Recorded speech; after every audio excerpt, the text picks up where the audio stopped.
Olá, mais uma vez, seja bem-vindo.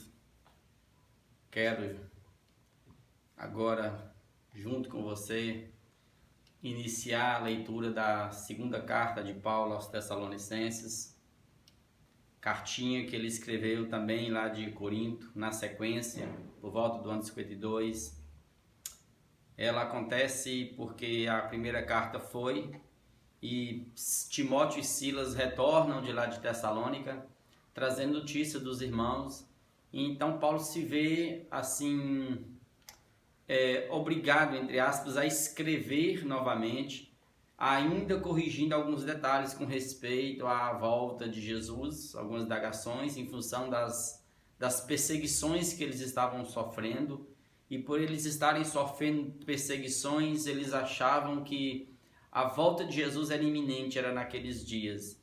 E aí que também aconteceu que uma carta falsa em nome de Paulo, pseudônimo de Paulo, apareceu no meio dos irmãos, dizendo a eles na carta que a volta de Jesus, a segunda volta de Jesus já havia acontecido. E aí gerou muito tumulto, muita dúvida.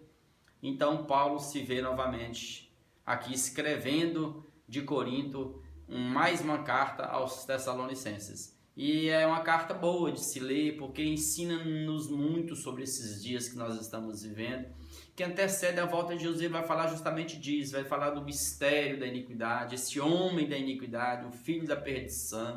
Ele vai falar desse anticristo, desse período de apostasia, né? Desse momento que vai ser instaurado na terra esse filho da perdição, vai vir segundo o poder de Satanás, tentando ser como Deus, assentar no lugar de Deus, no santuário de Deus.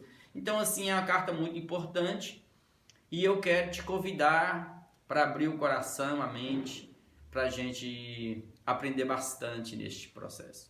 Então fique atento aos detalhes da carta, porque eu não estou trabalhando com tópicos, com temas.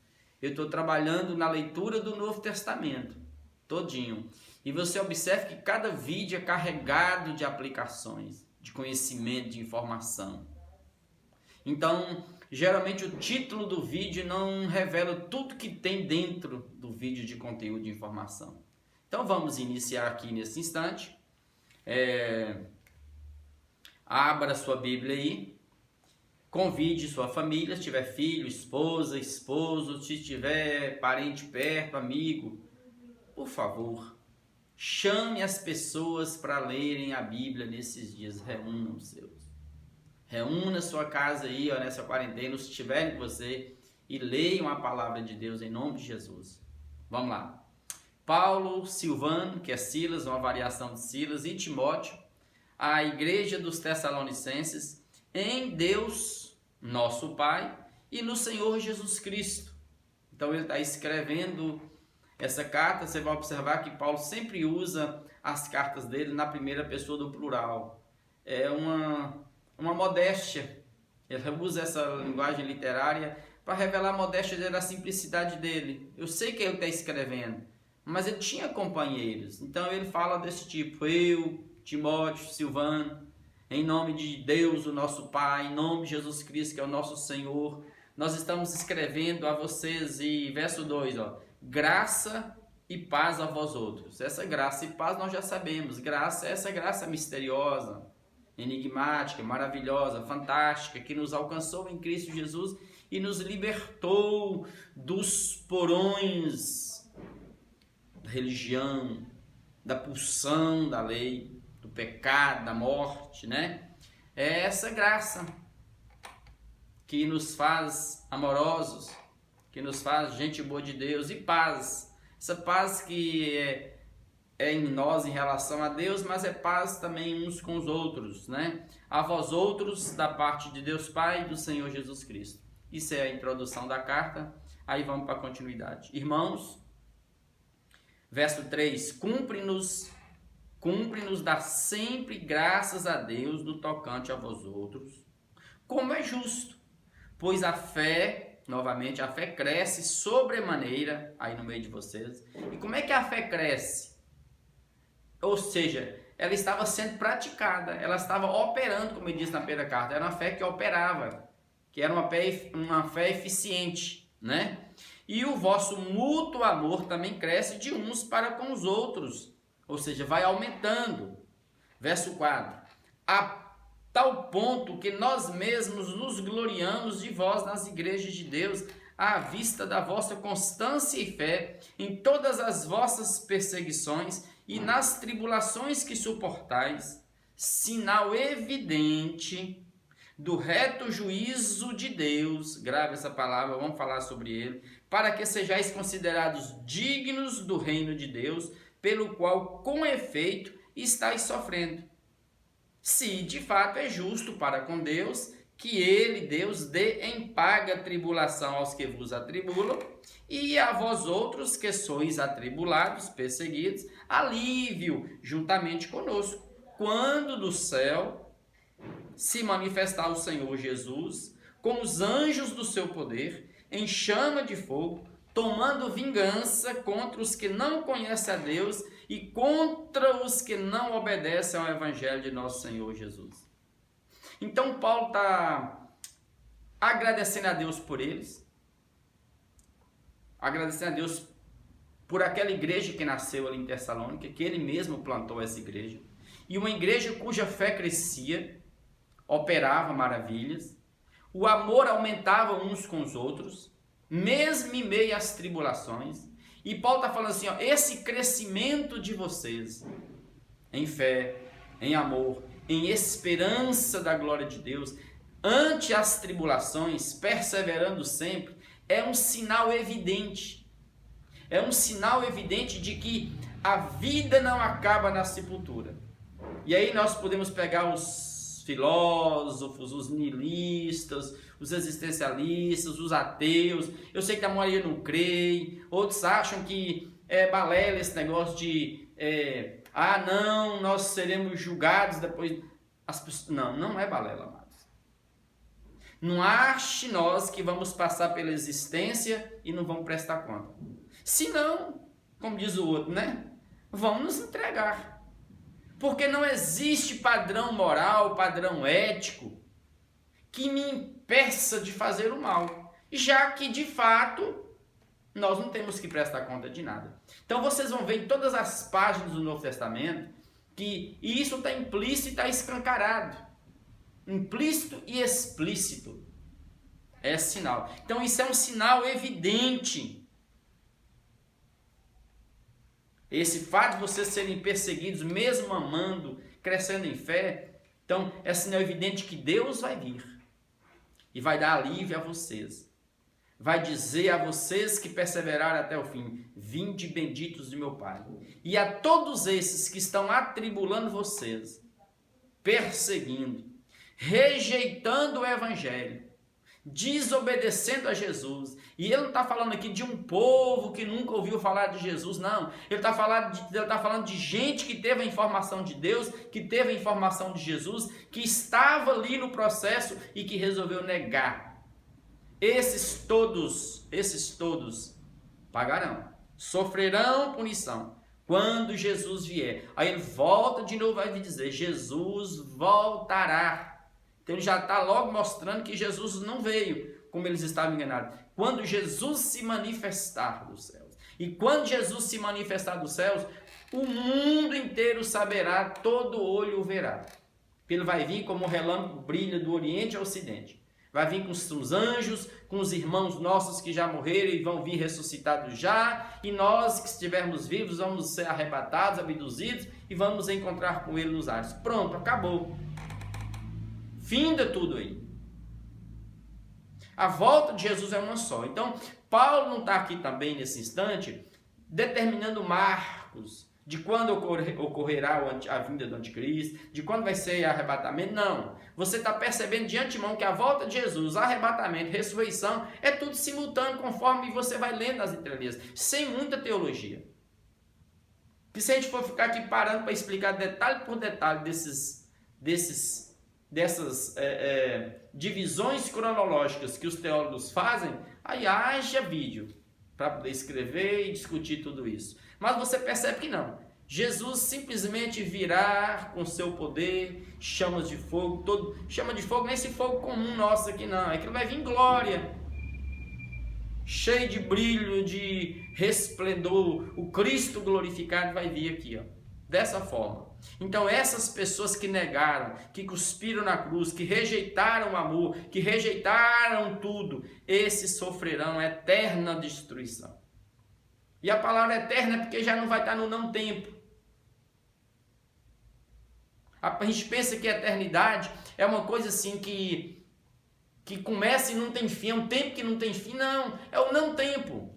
Saiu daqui, acabou o tempo, acabou essa ideia de minuto, segundo, passado, presente, futuro. É nós que temos essa percepção aqui. Pronto. E vão ser, como diz o texto, banidos da face do Senhor e da glória do seu poder. Esses serão banidos quando Jesus vier para ser glorificado com a sua igreja, com o seu povo. Então é assim, amados, muito simples naquele dia. Então olha para nós aqui agora. Verso 11. Por isso, também não cessamos de orar por vós. Lembra como é que Paulo dá ênfase nessa questão da oração?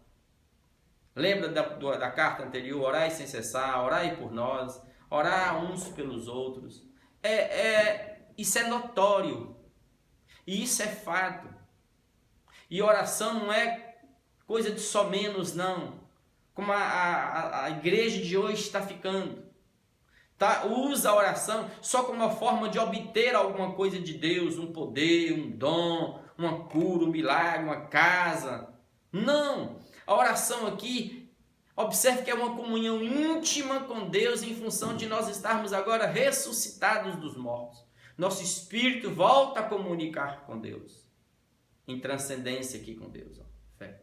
Então agora nós podemos orar um com o outro, sabendo que isso aqui gera vida, gera conexão, gera graça no outro, amor. Que o diga a neurociência daqui para frente, que você observe que a ciência está aproximando mais da fé. Então, é por conta disso aqui. Então Paulo nunca deixou de orar, ele é homem de Deus. Ó. Não cessamos de orar por vós. Assim como os irmãos lá oravam por Paulo. Eles sabiam das lutas, das batalhas de Paulo todos os dias. Do mal que operava nos humanos. Nós vamos falar sobre esse mistério da maldade, da iniquidade. E fique atento, amados. O momento mais difícil para nós não é você pensar no diabo como assim o auge do mal. Não. O pior momento nosso é esse momento em que vocês veem os humanos se tornando diabos na terra, destruindo tudo. Então esse é um tempo de nós orarmos uns pelos outros. Como Paulo está dizendo, não cesso de orar por vós, para que o nosso Deus, nosso é nosso, porque Ele se tornou o Pai de cada um de nós, onde nos adotou em Cristo, vos torne dignos da sua vocação e cumpra com poder todo o propósito de bondade e obra de fé, a fim de que o nome do Senhor Jesus seja glorificado em vós e vós nele, segundo a graça do nosso Deus e do Senhor Jesus Cristo. Então, esse é o fundamento. É que nós, a cada dia, na perseverança, eu e você em amor, nos tornemos cada vez mais dignos dessa vocação para a qual fomos chamados. Ou seja, eu não fui chamado para a perdição, eu fui chamado para a salvação. Então, esse é o processo em que acontece a santificação. É esse momento em que eu sou salvo, é feito um novo Gênesis em mim, meu espírito está ressuscitado, vivificado pela fé. Eu estou em comunhão com Deus agora aqui no espírito. Falamos isso no vídeo anterior, de ontem. Tá certo? Então, até eu ser desconectado deste mundo, seja pela via da morte física, seja pela via do arrebatamento, eu estou em processo de crescimento. Então, a oração de uns para com os outros é justamente para isso, para que nós nos fortaleçamos no Senhor.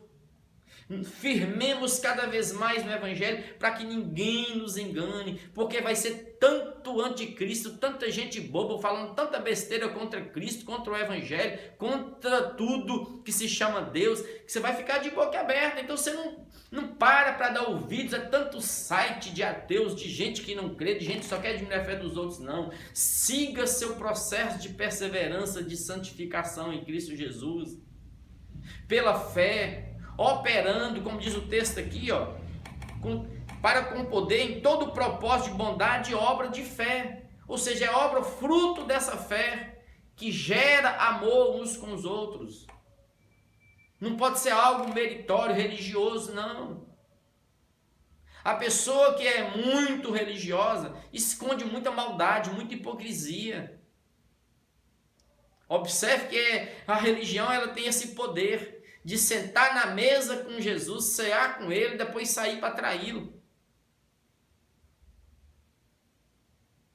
Você percebe que a pessoa religiosa, sem essa convicção de Jesus, que serve apenas os principados da religião, ele é capaz de, em nome de Jesus, em nome de Deus, matar e destruir, oprimir o outro. Então, Paulo está dizendo, não, firma nisso aqui, cheios de obras de fé, que atua pelo amor. A fim de que, qual o propósito? De que o nosso Senhor Jesus Cristo seja glorificado em nós. E aí você vai entender quando é que Deus é adorado e glorificado. Não é só quando, também quando você canta. E às vezes você está cantando e não está glorificando a Deus e adorando a Deus. Porque a gente pensa que adorar a Deus é sair com canto e cantar um louvor para Deus, reunir os irmãos no meio da igreja e tocar e cantar. Não. Se você olhar para Jesus, para a fala de Jesus, é essa obra de fé, são esses atos que saem através do nosso corpo em direção ao próximo, né? Através desse povo aqui que é sal e que é luz, são essas obras que os humanos vão ver. E vão ver, não é porque nós queremos mostrar, não, porque é normal, é natural de um homem de Deus, de uma mulher de Deus fazer isso. Eles vão ver e vão glorificar o Pai que está nos céus. E conforme Hebreus 13, o fruto do louvor a Deus é justamente isso. São essas obras de amor uns com os outros. E isso é o perfeito louvor. Então a gente tem que parar com essa mania de achar que a gente só adora a Deus se nós estivermos num ambiente cantando para o Senhor. Não, você glorifica Jesus é com a sua vida, com sua fé, em amor, atuando, né? E aí, Ele vai ser glorificado em nós e eu nele. E eu estou sendo glorificado nele porque eu estou crescendo. Meu corpo vai morrendo, mas eu vou crescendo em Deus, no meu espírito, no meu homem interior. Eu vou crescendo de glória em glória até ser como Ele naquele dia, quando Ele voltar nas nuvens, assim que diz o texto. Amados, isso aqui é maravilhoso. Então, assim como Paulo está escrevendo para esses irmãos pela segunda vez, para mostrar para eles que as tribulações que eles estavam sofrendo dos patrícios deles, dos compatriotas deles, em função de eles agora estarem em Cristo, terem se livrado da barbaridade daquele mundo pagão, místico, cheio de deuses de todas as formas, que não servia mais a isso e aquilo, de poder dizer assim, não, eu não vou mais carregar isso, não, eu não vou mais fazer esse voto tal, não, eu não vou mais fazer essa campanha que é uma troca, que é uma barganha. Então esses irmãos que estavam agora queimando todos os seus livros de misticismo, abandonando os seus deuses, causaram revolução e por isso eles estavam sendo perseguidos. Paulo está dizendo assim, não, amados, essa perseguição que vocês estão sentindo aí, e que nós hoje estamos passando ante as crises que nós estamos vendo no mundo, é um sinal evidente de que Deus está em nós e nós estamos vivos diante de Deus, acesos, sim, em comunhão com o Espírito, cheios do azeite, sim, amados. Então, é nesse momento que a gente percebe que a igreja de Deus, e quando eu falo de igreja eu falo com I maiúsculo, nunca esteve tão viva na face da terra. E é nesses dias de dificuldade que ela vai se levantar para ser aquilo que ela tem que ser no chão da terra. Um instrumento de Deus para chamar o povo ao arrependimento novamente. E eu te convido a ser esse instrumento de Deus junto comigo aqui, nesse canal. Vai lá, se inscreva e vamos caminhar juntos. Suas dúvidas, coloca lá nos comentários. Me liga aqui, quem tem meu WhatsApp, meu telefone. Eu não tenho outras mídias, não tenho Face, não tenho Insta, não tenho Twitter.